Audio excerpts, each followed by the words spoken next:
বানু ভাই যে কামাল ভাইরা ছিলেন, আপনারা ছিলেন, হকির তো একটা লেগেসি মোটামুটি আছে বাংলাদেশে, বা ভালো এক সময় ছিল। এই ক্লাব কাপ হকির কথা আপনি বলছিলেন যে সর্বসাকুল্যের লিগ বলতে তো এগুলো, এবং ভালো মানের লিগ এটা।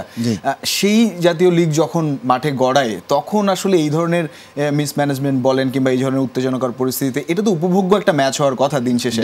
সেই জায়গায় যদি সমস্যাগুলো হয়, এখানে আসলে সমাধানের উপায় কি? কোন দিক থেকে? এটা ফেডারেশন চেষ্টা করেছে তারা ফরেন আম্পায়ার এনে খেলাগুলো কন্ট্রোল করার জন্য। তবে আমি যেটা বললাম আপনাকে, আম্পায়ারিং মানটা আমাদের লেভেলে ছিল না।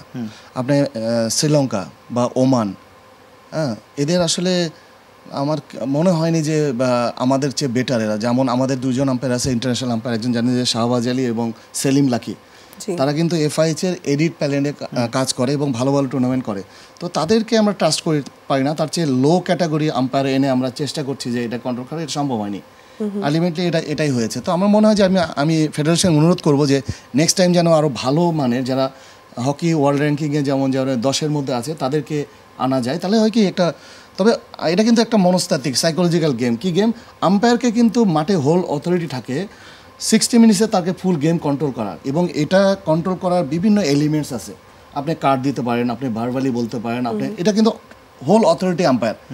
তারা এটা পারেনি, এটা ব্যর্থতা আম্পায়ারের আমি মনে করি।